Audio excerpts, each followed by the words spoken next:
first 6 months, first quarter was crazy because of low inventory. Second, we evened out and saw inventory come on the market, and I think that did okay. Second half of the year, people started getting worried about getting away and going on vacation.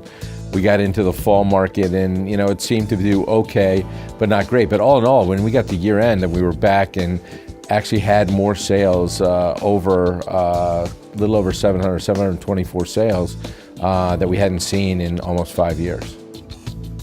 Definitely better. I mean, number of units were up, dollar volume was up.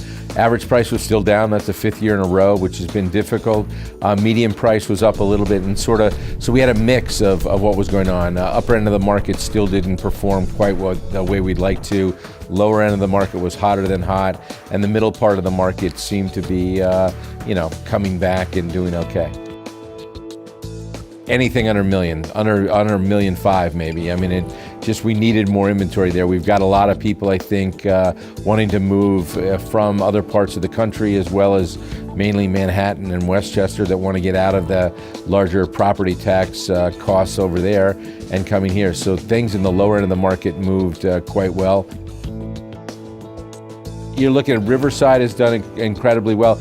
Almost anything in the Eastern Middle School District, we've seemed to find that part of it, because it reminds a lot of people of other parts of the country and the world where they came from. Not everybody's used to living on an acre, 2 acres, 4 acres. But Mid-Country did quite well, throughout the year. It started out slow, but really came into its own. Glenville School District did extremely well. It's one of the, and they now have a new school, and I think that sort of causes, we saw when they reopened Cos Cob and things like that, it's really, a new public school can help a lot.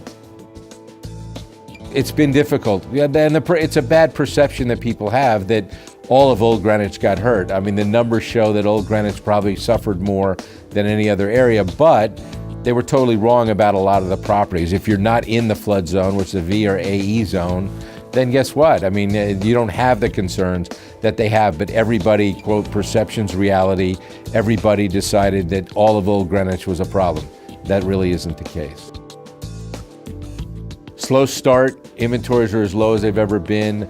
3 buzzwords, I think, for 2014 are going to be inventory, price, make sure you price it right, and price it to the condition that the property is in. Otherwise, guess what? You're going to put it on the market even with low inventories. You'll get 30 showings and no offers. Spring market, people believe, starts when the grass is green and the trees and the leaves are on the trees. That's not the case. What really happens is the spring market is actually the first quarter of every year. For more information about the Greenwich market, go to shoreandcountryproperties.com, click on Greenwich Market Data Hot Topics.